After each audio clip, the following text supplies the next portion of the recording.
Hello everyone, बहुत बहुत स्वागत है दोस्तों एक बार फिर से आप सभी को योर स्टडी क्लासेज में। दोस्तों आज की इस वीडियो में हम बताने वाला हूं सामाजिक विज्ञान के ललन टॉप अति लघु उत्तरीय प्रश्न जो कि बोर्ड एग्जाम 2024 में 100% आपको देखने को मिलेंगे। 7 कोड में से आपको कम से कम 5 से 4 कोड में पक्का देखने को मिलेगा। इसलिए इन सभी प्रश्नों को आज की इस वीडियो में जो दिया गया है उसे तैयार कर लीजिए। जो भी अति लघु उत्तरीय प्रश्न है सभी के सभी महत्वपूर्ण अति लघु उत्तरीय प्रश्न है जो कि बोर्ड एग्जाम 2024 की दृष्टि से काफी महत्वपूर्ण है। ठीक है, तो प्रश्न नंबर पहला देख सकते हैं कि समवर्ती सूची क्या है। समवर्ती सूची क्या है तो इसका उत्तर लिखेंगे कि विषयों की वह सूची। समवर्ती सूची क्या है तो विषयों की वह सूची जिस पर कानून बनाने का अधिकार राज्य और केंद्र सरकार दोनों का होता है। क्या करता है? समवर्ती सूची का मतलब हुआ कि विषयों का वह सूची जिस पर कानून बनाने का अधिकार, कानून बनाने का अधिकार किसको किसको को दिया जाता है तो राज्य और केंद्र सरकार दोनों को होता है। ठीक है, विषयों की वह सूची जिस पर कानून बनाने का अधिकार राज्य और केंद्र सरकार दोनों का होता है, लेकिन जब दोनों के कानून में टकराव हो तो केंद्र सरकार द्वारा बनाया गया कानून ही मान्य होता है। जब दोनों के भी राज्य और केंद्र सरकार के बीच टकराव होता है तो जो केंद्र द्वारा बनाया गया कानून उसी को मान्य किया जाता है। इस सूची में शिक्षा, वन मजदूर, संघ, गोंद लेना और उत्तराधिकारी आदि शामिल है।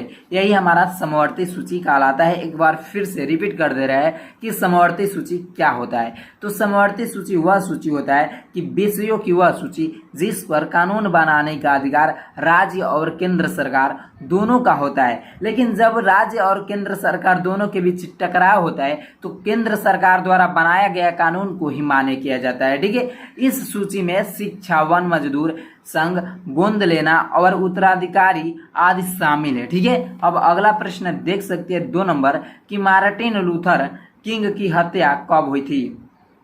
मार्टिन लूथर किंग की हत्या कब हुई थी तो मार्टिन लूथर किंग की हत्या 4 अप्रैल सन 1968 ईस्वी को हुई थी। ठीक है, मार्टिन लूथर किंग की हत्या कब हुई थी तो 4 अप्रैल सन 1938 ईस्वी को हुई थी।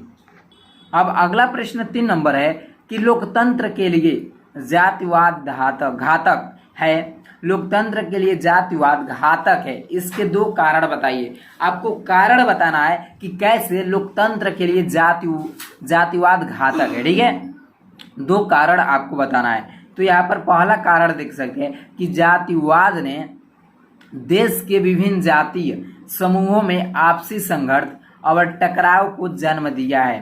किसने दिया है तो जातिवाद ने देश के विभिन्न जातीय समूहों में आपसी संघर्ष और टकराव को जन्म दिया है। एक कारण हो गया। आप दूसरा का कारण लिख देंगे कि जातिवाद के आधार पर आरक्षण की राजनीति ने भी भारतीय लोकतंत्र को बुरी तरह से प्रभावित किया है। क्या क्या है कि जातिवाद ने आधार पर आरक्षण की राजनीति ने भी भारतीय लोकतंत्र की बुरी तरह से प्रभावित किया है। ये दूसरा कारण था और ये पहला कारण है। ठीक है, एक बार फिर से रिपीट कर दे रहा हूं कि लोकतंत्र के लिए जातिवाद घातक है।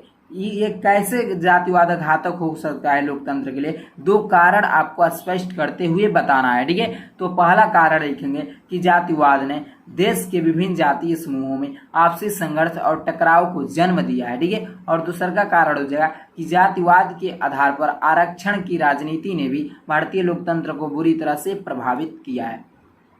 अब प्रश्न नंबर 4 है कि यदि सत्तारूढ़ दल धर्म को शासन का आधार मानता है तो उससे क्या हानि होगी, 2 तर्क दीजिए।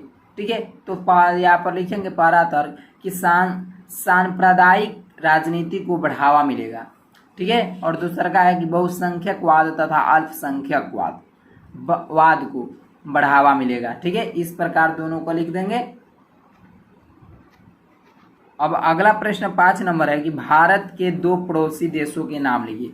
भारत के 2 पड़ोसी देश कौन कौन से है तो भारत के 2 पड़ोसी देश श्रीलंका है और नेपाल है। ठीक है, भारत के 2 पड़ोसी देश कौन कौन से है तो श्रीलंका और नेपाल हो जाएगा। अब अगला प्रश्न की ओर बढ़ते हैं कि SPA से क्या तात्पर्य है? SPA से आपको क्या मतलब है?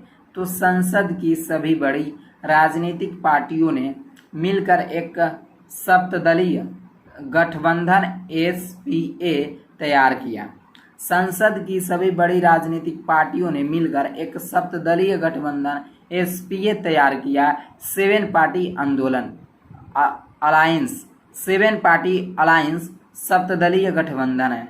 ठीक है, 7 पार्टी अलायंस सप्तदलीय गठबंधन है। अब अगला प्रश्न है कि धर्मनिरपेक्षता से क्या तात्पर्य है?